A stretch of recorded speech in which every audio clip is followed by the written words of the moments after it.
অবিশ্বাস্য জয় কলকাতার ২২২ করেও ১ রানে জিতল কেকেআর। কোহলির মাথায় হাত। আসসালামু আলাইকুম, বিডি টুডের স্পোর্টস নিউজে আপনাকে স্বাগত। শেষ ওভারে জয়ের জন্য ২১ রান দরকার ছিল রয়্যাল চ্যালেঞ্জার্স বেঙ্গালুরুর। ক্রিজে লোয়ার অর্ডারের ২ ব্যাটার। এমন পরিস্থিতিতে সহজেই ম্যাচ জেতার কথা কলকাতা নাইট রাইডার্সের, কিন্তু আইপিএল ইতিহাসের সবচেয়ে দামি ক্রিকেটার মিশেল স্টার্ক প্রথম ৪ বলে ৩ ছক্কাকে দলকে হারের পথে টেকে দেন।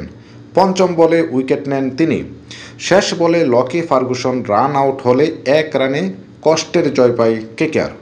প্রথমে ব্যাট করে কেকেআর এই ম্যাচে ৬ উইকেটে হারিয়ে ২২২ রান তুলে। জবাব দিতে নেমে বেঙ্গালুরুর ওপেনার কোহলি মাত্র ৭ বলে ১৮ করে ফিরে যান। শেষে কার্ন শর্মা ৭ বলে ৩ ছক্কা মেরে ২০ রান করে ম্যাচ বের করে ফেলার সম্ভাবনা তৈরি করলেও পারেননি। এ নিয়ে আসরে টানা ৬ ম্যাচে হারল কেকেআর। এদিকে কোহলির মাথায় হাত, টানা ৬ ম্যাচে হারার পর। ধন্যবাদ সবাইকে। এছাড়া নিত্য নতুন খেলার আপডেট পেতে চ্যানেলটিকে সাবস্ক্রাইব করে পাশেই থাকুন।